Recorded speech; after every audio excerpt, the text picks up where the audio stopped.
It is time to relate what a change took place in English public opinion when it transpired that the real bank robber, a certain James Strand, had been arrested on the 17th day of December at Edinburgh. 3 days before, Phileas Fogg had been a criminal who was being desperately followed up by the police. Now he was an honourable gentleman, mathematically pursuing his eccentric journey round the world. The papers resumed their discussion about the wager. All those who had laid bets, for or against him, revived their interest, as if by magic. The Phileas Fogg bonds again became negotiable, and many new wagers were made. Phileas Fogg's name was once more at a premium on 'Change. His 5 friends of the Reform Club passed these 3 days in a state of feverish suspense. Would Phileas Fogg, whom they had forgotten, reappear before their eyes? Where was he at this moment? The 17th of December, the day of James Strand's arrest, was the 76th since Phileas Fogg's departure, and no news of him had been received. Was he dead? Had he abandoned the effort, or was he continuing his journey along the route agreed upon?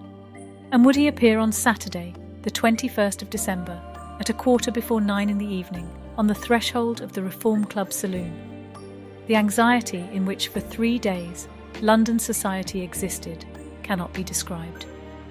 Telegrams were sent to America and Asia for news of Phileas Fogg. Messengers were dispatched to the house in Savile Row morning and evening. No news. The police were ignorant what had become of the detective, Fix, who had so unfortunately followed up a false scent. Bets increased nevertheless in number and value. Phileas Fogg, like a racehorse, was drawing near his last turning point.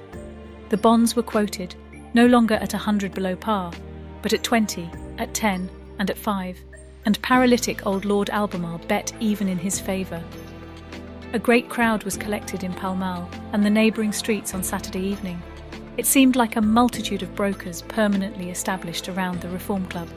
Circulation was impeded, and everywhere disputes, discussions, and financial transactions were going on.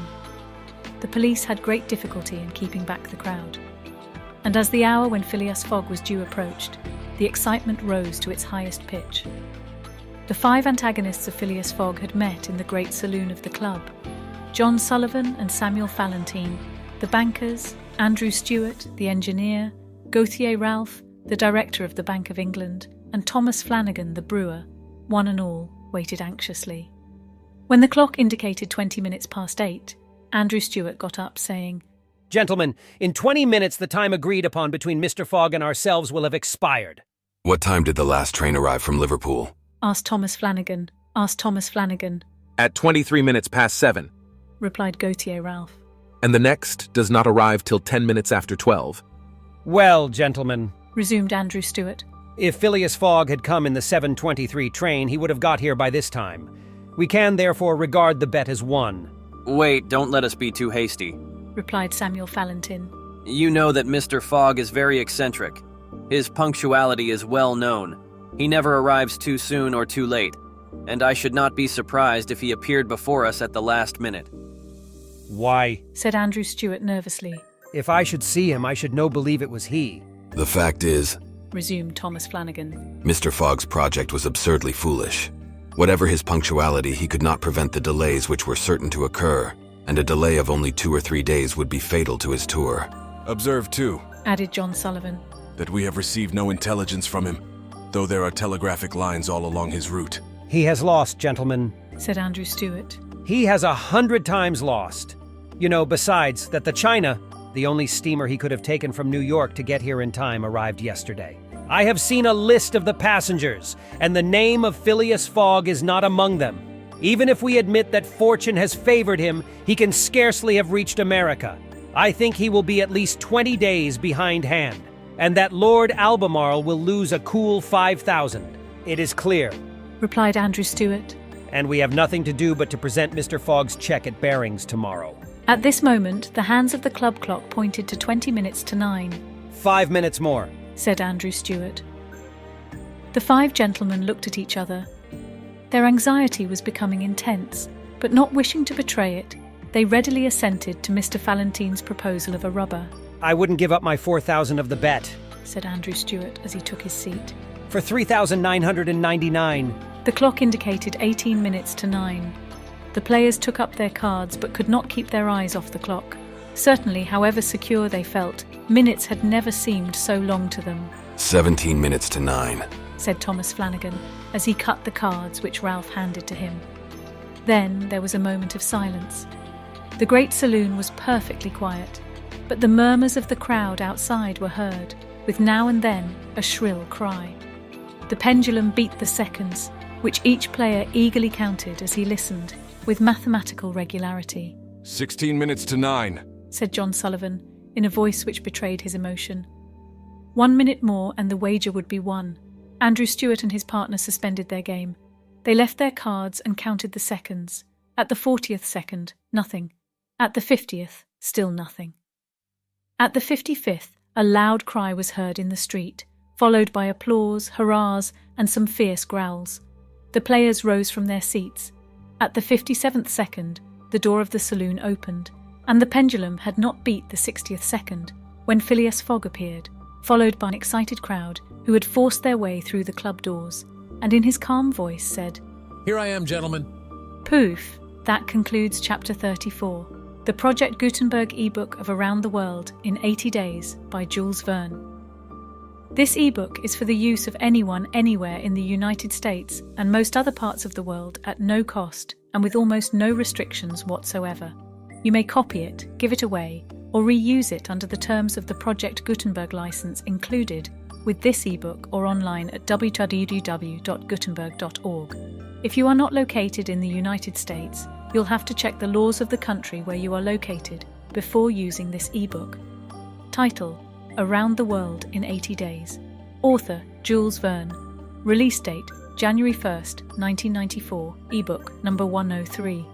Most recently updated, August 6th, 2021, language English. I kindly remind you there is only one chapter left. That said, we are now paused for Season 2. Here's your preview. Disclaimer. The views and thoughts of In the Beginning are crafted from the KJV, King James Version, protected and licensed from God and the Project Gutenberg. Your discretion has been advised. This is Moja Drama. And the Lord God said, "It is not good that the man should be alone. I will make him an helpmeet for him."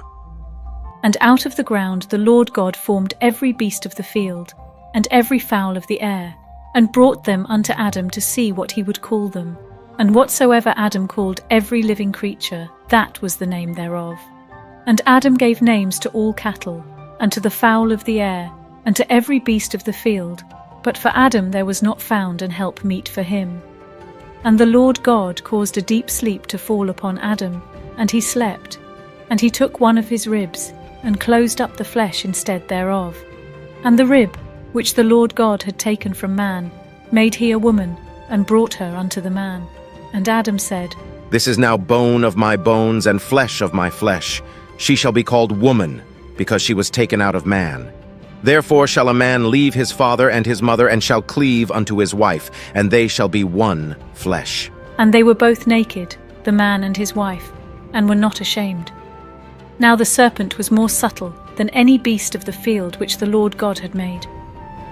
And he said unto the woman, Yea, hath God said, Ye shall not eat of every tree of the garden?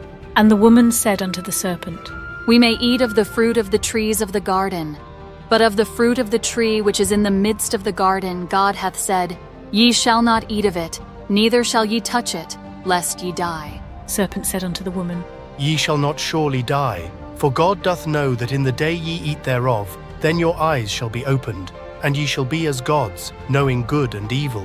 And when the woman saw that the tree was good for food, and that it was pleasant to the eyes, and a tree to be desired to make one wise, she took of the fruit thereof, and did eat, and gave also unto her husband with her, and he did eat. And the eyes of them both were opened, and they knew that they were naked. And they sewed fig leaves together, and made themselves aprons. And they heard the voice of the Lord God walking in the garden in the cool of the day. And Adam and his wife hid themselves from the presence of the Lord God amongst the trees of the garden. And the Lord God called unto Adam, and said unto him, Where art thou? And he said, I heard thy voice in the garden, and I was afraid, because I was naked, and I hid myself. Who told thee that thou wast naked? Hast thou eaten of the tree, whereof I commanded thee that thou shouldest not eat? And the man said, The woman whom thou gavest to be with me, she gave me of the tree, and I did eat. And the Lord God said unto the woman, What is this that thou hast done? And the woman said, The serpent beguiled me, and I did eat. Because thou hast done this, thou art cursed above all cattle, and above every beast of the field. Upon thy belly shalt thou go, and dust shalt thou eat all the days of thy life. And I will put enmity between thee and the woman, and between thy seed and her seed. It shall bruise thy head, and thou shalt bruise his heel. Unto the woman he said, I will greatly multiply thy sorrow and thy conception. In sorrow thou shalt bring forth children, and thy desire shall be to thy husband, and he shall rule over thee. And unto Adam he said, Because thou hast hearkened unto the voice of thy wife, and hast eaten of the tree, of which I commanded thee, saying, Thou shalt not eat of it, cursed is the ground for thy sake. In sorrow shalt thou eat of it all the days of thy life. Thorns also and thistles shall it bring forth to thee. And thou shalt eat the herb of the field. In the sweat of thy face shalt thou eat bread till thou return unto the ground. For out of it wast thou taken, for dust thou art, and unto dust shalt thou return. And Adam called his wife's name Eve, because she was the mother of all living. Unto Adam also and to his wife did the Lord God make coats of skins and clothe them. And the Lord God said, Behold, the man is become as one of us, to know good and evil. And now, lest he put forth his hand, and take also of the tree of life, and eat and live forever. Therefore the Lord God sent him forth from the Garden of Eden, to till the ground from whence he was taken.